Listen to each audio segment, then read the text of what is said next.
One of the unspoken rules of the internet is that you should never try and ruin people's harmless fun, especially of any group large enough. Anyone trying to take down content involving themselves almost always leads to massive backlash and Streisand effects that they probably should have expected before attempting to do it. And one of the cautionary tales of this that come to mind for me at least is that one time in 2018 when one of YouTube's golden children almost took down a niche meme channel over an innocuous remix of one of their videos. This funny remix-based scandal would come from, unsurprisingly, the kings of funny remixes and, surprisingly enough, scandals, which are the members of the SiIvaGunner community. SiIvaGunner has always been a hallmark of the underground online meme scene. The user-submitted meme remix channel masquerading as a game soundtrack archive has been consistently making bait-and-switch videos since January of 2016, and has amassed a cult-like presence and a commendable amount of respect from every corner of the internet. It's been ground zero for many iconic memes, and the camaraderie of its creators and its community is unmatched by any channel like it. With any novel idea that gets popular, especially one with a large and dedicated community, there will always be people attempting to put their own creative spin on the concept, which is the case with a number of channels that spun off of SiIvaGunner after they went viral. The channel we'll be focusing on today is the unpronounceable VaVer, or just V for short, because I don't want to keep saying that. V was a channel active from 2017 to 2020, which had the same concept as SiIvaGunner except with very minimal quality assurance. That sounds like chaos, and it definitely was. You wouldn't really expect a minimally moderated community effort to have a long-running or consistent jokes, but V managed to have a pretty big meme catalog on par with SiIvaGunner. Some of these memes have more of a backstory than others, and the one we're going to be talking about today has such a crazy story attached to it that I felt like it just had to be showcased somewhere. This is the story of the YouTube video Rock My Forum. Rock My Forum was a YouTube poop music video uploaded in March of 2010 by SiIvaGunner contributor Variable, in which he edited clips of Ray William Johnson's show Equals 3 to the melody of Rock My Emotions by Kitsune Squared. It gained notoriety in the YTPMV community for being lackluster, as it's one of Variable's first attempts at a YTPMV, and it contained many confusing editing choices and off-key and off-beat samples. It quickly became a small running joke in Variable's friend group as well as the wider YTPMV community, and of course with him joining the SiIvaGunner team in late 2016, the joke spread to its community as well. SiIvaGunner uploaded Bonus Room Blitz from Donkey Kong Country in December of 2016, which is the first RIP to use Rock My Forum. RIPs containing the song are occasionally made to this day, but it never became a fleshed-out, long-running joke on the main channel. Its influence on SiIvaGunner faded out over the coming years, but V would revive the joke in March of 2017 with the upload of main theme Rock My Forum, which was a crude mashup of Rock My Forum and Doin' Your Mom, an infamous song made by Ray William Johnson.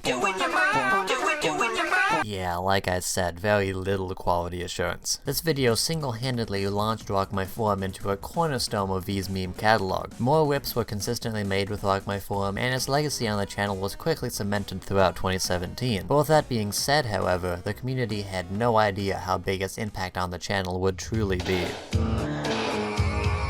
On February 18th, 2018, the original upload of Rock My Forum was taken down via a copyright strike from an unknown company called 3 Inc., using the email raywilliamjohnson@gmail.com. Many more takedowns were filed across V and even SiIvaGunner on whips containing Rock My Forum, all under the same company and email, to the point where V received 3 strikes on their channel and was unable to upload for several weeks, as well as being at risk for full termination. Initially, no one had an explanation for this takedown, and many theories were thrown around without much backing or evidence. There were people who would false claim stuff as a joke all the time, so that was the belief when the strike was initially given. A few people started joking that Ray William Johnson himself was the cause of these strikes, which, I mean, come on, that's just such a ridiculous thought. Like, why would one of the YouTube elites be taking down some random remix of his dead YouTube series? YTPMVs aren't exactly lazy re-edits either, and they would definitely count as transformative work, so he must have some serious balls if he ever wanted to try and do this. Plus, the video wasn't even that big. It only had around 200,000 views at the time it was taken down. So with all that in mind, it's just such a hilarious and ridiculous concept for him to even attempt to do something like this. Right?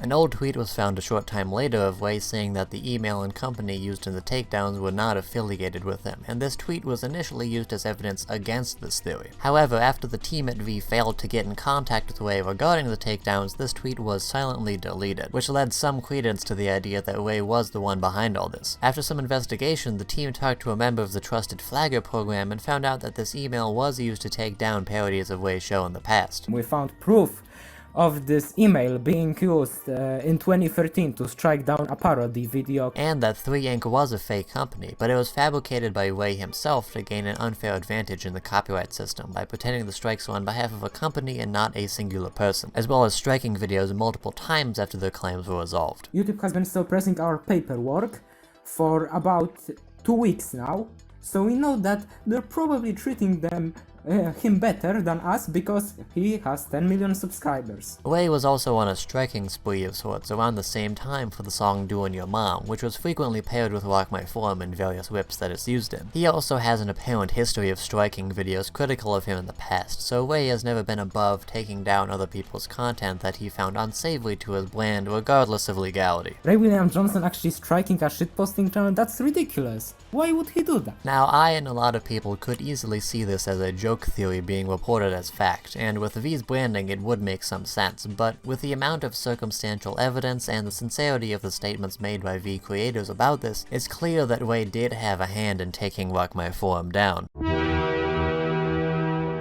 Fortunately, V was never terminated, and after a site-wide protest of community members re-uploading Rock My Forum across YouTube, and a few weak threats of bad publicity in private, they were able to get in contact with someone related to Wei. V's return video has the only public statement to date regarding the emails between them and Wei's team, stating, "We had a talk with Ray William Johnson's legal team and have managed to resolve the dispute. I believe we should put this incident behind us and adopt a forgive and forget approach." Also, just as a fun aside, but apparently the email used by the legal team was the same email that Wei said that he didn't own, which I think is just a fun thing to point out. There's doubt about whether or not the legal team was real, or if it was just Wei himself apathetically giving in to the backlash. But nevertheless, after talking with them, many of the striked whips and videos were reinstated, but not all of them, including the original upload of Rock My Forum, which you would think would be a priority to reinstate. After the situation, V would have business as usual for a few more years before ending the channel in July of 2020. Ray William Johnson has been continuously making content since his departure from Equals 3 in 2013, with exponentially lowering view counts and sporadic amounts of unrelated controversy. He's had a resurgence in popularity on TikTok as of late 2020, but it's nowhere near the numbers he once had. The Rock My Forum situation has been left in the past by both parties, and besides some passing remarks from previous V staff, there hasn't been any new developments, and both of them haven't interacted since. There isn't exactly a moral to this story, other than the fact that Ray William Johnson is a terrible person who is now infamous for doing stunts like this. I just felt like bring to light this piece of drama from ye olden days of a sub-community within a sub-community. I was reminded of this story by looking through old scripts from a long time ago,